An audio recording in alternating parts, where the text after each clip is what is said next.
एक एक स्मरण जो करा गया है हमारे यहाँ त्योहारों का, तिथियों का, वारों का, नक्षत्रों का, ये शंकर ने करा। ये कोई सहज नहीं। नारी अगर पति का नाम लेती है तो उसकी आयु तिल भर की क्षीण होती चली जाती है। कितना?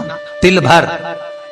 स्कंद पुराण में लिखा है तिल भर की आयु क्षीण होती चली जाती। नारी ज्येष्ठ पुत्र का नाम लेती है, हाँ ज्येष्ठ में अगर बेटी है तो उसका नाम ले सकती है, पर ज्येष्ठ पुत्र बड़ा पुत्र है और पुत्र का नाम लेती है तो उस बालक की कभी उन्नति नहीं हो सकती। तन से, मन से या धन से वो बालक हमेशा दुखी ही रहेगा। तुम दुनिया का सारा सपोर्ट कर दो, तुम चाहे अपनी प्रॉपर्टी बड़े बेटे के नाम कर दो, तुम चाहे पूरा दुनिया भर का सुख अपने बेटे के सामने लाकर खड़ा कर दो, तो भी अगर मां अपने बड़े पुत्र का नाम बार बार लेती है तो वो पुत्र या तो तन से या मन से या धन से दुखी ही मिलेगा, वो सुख नहीं पा सकता।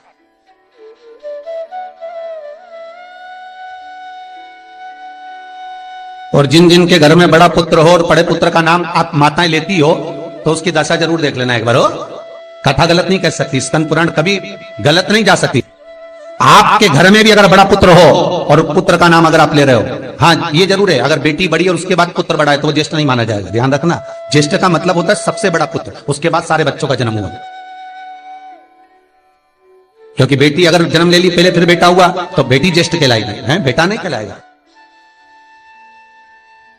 अगर पहला ज्येष्ठ पुत्र है तो मां सारी प्रॉपर्टी दे दे, सारा वैभव दे दे, मां सारा दौलत दे दे, मां उसके ऊपर सर्वस्व निछावर कर दे, पर अगर बेटे का नाम माता बार बार लेती है तो उस बेटे की उन्नति, तरक्की नहीं हो सकती, उसको जीवन में सुख नहीं मिल सकता, कुछ ना कुछ चीज से वो दुखी रहेगा। चाहे वो बच्चों से रहे, पत्नी से रहे, परिवार से रहे, कुटुंब से रहे, व्यापार में रहे, व्यवसाय में रहे, ऑफिस में रहे, चाहे अपने शरीर से रहे, पर दुख तो उसके भाग्य में थोड़ा लिखा ही रहे।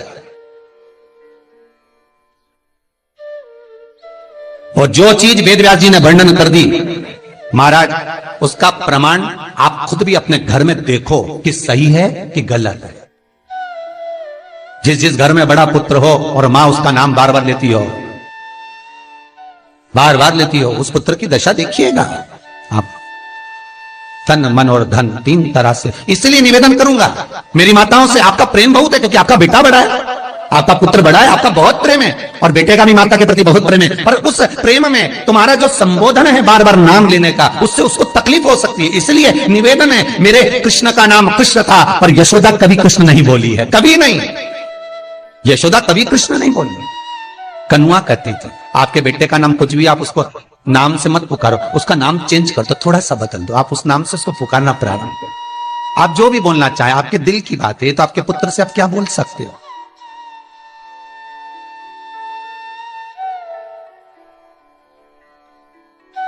मेरी कौशल्या मैया राम को केवल राम ही कहती थी।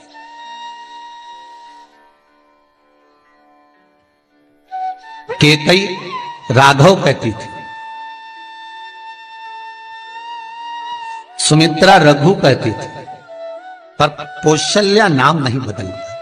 और ज्येष्ठ पुत्र थे राम, बड़े थे, बड़े हुए, वन जाना पड़ा, लौट कर आए, धोबी की वार्ता सुनकर सीता का परित्याग करना पड़ा, समय आया लक्ष्मण का त्याग करना पड़ा, और समय आया तो ये शरीर को ही सरयू में छोड़ना पड़ा। कहां से? स्कंद पुराण कहती है पति का नाम अगर नारी ले रही है तो तिल तिल भर उसकी उम्र घट रही है। पर ना जाने माताओं को ऐसा क्या है कि वो आज का फैशन हो गया, ए राघव इधर आ, राघव भी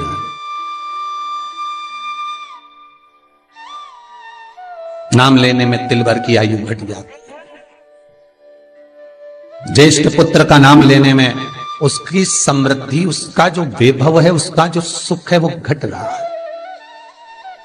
जिस गुरु से गुरु मंत्र लिया है, गुरु दीक्षा ली है, जिस गुरु से आपने गुरु मंत्र का स्मरण किया है, जिस गुरु से आपने गुरु मुख हुए हैं, जिस गुरु से आपने गुरु मंत्र लिया है, आपने अगर मंत्र ले लिया, चार जगह पर बात निकले, कोई पूछ भी ले कि आपने गुरु मंत्र किससे लिया, तो बता दो भैया हम तो वहां गए थे, वहां का जो गुरु जी है उनसे हमने गुरु मंत्र लिया, वही हमारे गुरु है।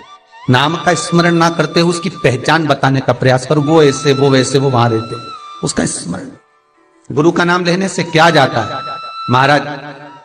शास्त्र कहता है गुरु जिसने मंत्र दिया उसका नाम मत लो, गुरु ने जो मंत्र दिया उसका नाम लो। बहुत ध्यान देना महाराज, दुनिया के लोग गुरु का नाम लेकर बैठे हैं। उन गुरु जी से मंत्र लिया था तो उन्हीं का नाम लिया जाए, श्री ये मान जी, ये मान जी। अरे क्या नाम लेना, क्या नाम लेना? हमें गुरु का नाम नहीं याद करना, हमें गुरु मंत्र याद करना। जो गुरु ने मंत्र दिया उसका स्मरण करना।